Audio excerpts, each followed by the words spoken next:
పులివెందులలో ఏం జరిగింది? అబ్బా! అసలు చాలా ప్రశాంతంగా జరిగిందండి. ప్రజలందరూ లైన్‌లలో నుంచుని, క్యూ లైన్‌లో నుంచుని ఓట్లేశారు. 30 ఏళ్ల తర్వాత ఓటేశారండి.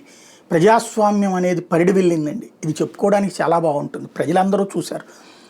మన తెలుగులో ఉన్నటువంటి ఒక సెక్షన్ ఆఫ్ మీడియా అక్కడంతా అద్భుతం అని చెప్పి ఫోకస్ చేసిన ఖాళీగా ఉన్నటువంటి స్కూళ్ళు కనిపించినాయి.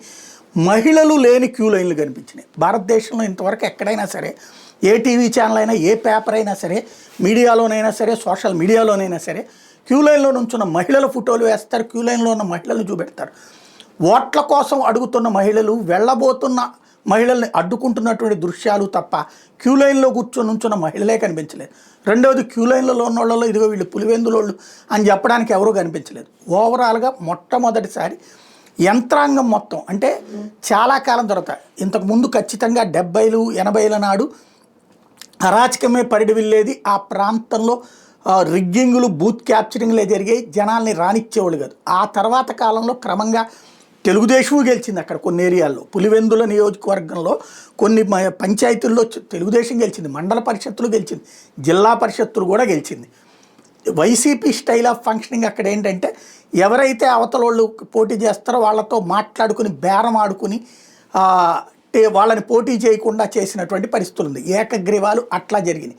కానీ పోలింగ్ రోజున ఇట్లాగా క్యాప్చర్ చేసి పోలీసుల ద్వారా ఎవరిని లోపలికి పోనీయకుండా చేయడం, అదే సందర్భంలో గందరగోళం చేయడం జరగలేదు. ఈవెన్ తిరుపతిలో కూడా వైసీపీ అధికారంలో ఉన్నప్పుడు మిగతా వాళ్ళు నిలదీశారు తప్పించి, వీళ్ళు అక్కడ ఎలక్షన్లో పోలింగ్ బూత్లోకి పోనీయకుండా ఆపింది లేదు.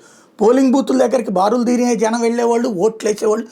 ఆ వేసిన వాళ్ళు వైసీపీకి అనుకూలంగా వేసేయడానికి కారణం, పులివెందులలో దశాబ్దాల తరబడి ఒక బానిస మనస్తత్వాల్లో పనిచేసినటువంటి జనాలు తర్వాత కాలంలో వీళ్ళు చేసుకొచ్చినటువంటి అభివృద్ధి, ఆ ఏరియాలో స్కూళ్ళు తీసుకురావడమా, కాలేజీలు తీసుకురావడమా, యూనివర్సిటీలు కూడా తీసుకొచ్చారు కదా, అక్కడికి త్రిబుల్ ఐటీ లాంటివి కూడా పట్టుకొచ్చారు కదా, రోడ్లు వేయడము, సదుపాయాలు ఏర్పాటు చేయడము.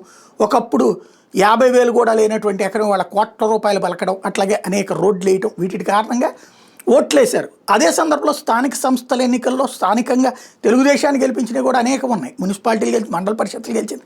ఇదే బీటెక్ రవి వాళ్ళ కుటుంబ సభ్యులు గెలిచినటువంటి సింహాద్రిపురం లాంటి చోట్ల అంతకుముందు ఇతర ప్రాంతాలు వీళ్ళు గెలిచింది ఉంది. అట్లాగే తులసిరెడ్డి లాంటి వాళ్ళు జిల్లా పరిషత్ చైర్మన్గా కూడా గెలిచినటువంటి సందర్భం ఉంది అదే ప్రాంతం నుంచి. కాబట్టి స్థానిక ఎన్నికల్లో మొత్తం ఏం అక్కడ క్యాప్చర్ చేయలేదు. వీళ్ళకి బలం ఉన్న చోట్ల వీళ్ళు, వాళ్ళకి బలం ఉన్నటువంటి చోట్ల వాళ్ళు గెలిచిన సందర్భం. బట్ ఓవరాల్గా అసెంబ్లీ ఎలక్షన్లో మాత్రం వైఎస్ కుటుంబానికే ఓట్లు వేయడం అన్నది జరిగింది. కానీ దాన్ని పబ్లిక్లోకి ఎట్లా తీసుకెళ్లారు? అరాచకం తీసుకెళ్ళారు. కన్నా కుప్పంలో అయితే ఏ రోజున అక్కడ కూడా తెలుగుదేశమే గెలుస్తూ వస్తుంది. ఎందుకని? చంద్రబాబునే నమ్ముతున్నారు, ఇక్కడ వైఎస్ కుటుంబానే నమ్ముతున్నారు. అక్కడ అరాచకం, ఇక్కడ అరాచకం అన్నటువంటి కాన్సెప్ట్ను ప్రొజెక్ట్ చేయడం కోసం చేసుకున్నటువంటి ప్రయత్నాలు కాస్త ఇప్పుడు తొలిసారి ప్రజలని హింసించారు. అది ఇతర ప్రాంతాల నుండి తీసుకొచ్చిన వాళ్ళ ద్వారా. అట్లాగే పోలీసులు మొట్టమొదటిసారి పూర్తిగా తమ ధర్మాన్ని వదిలిపెట్టేసి అరాచకంగా సహకరించారు. అరాచక శక్తులకి జనాల్ని ఓట్లేనియకుండా ఆపి పక్క ప్రాంతాల నుంచి వచ్చిన జనాల్ని ఓట్లేపించారు. దీని ఇంపాక్ట్ వాళ్ళ మనసుని టచ్ చేస్తే, వాళ్ళ హృదయాల్ని కదిలిస్తుంది. ఈ పరిణామం రాబోయేటటువంటి రోజులలో అయితే మాత్రం అక్కడున్న పబ్లిక్ ఎంతకాలం గుర్తుపెట్టుకుంటారన్నంత కాలం దాని చర్చ ఉంటుంది.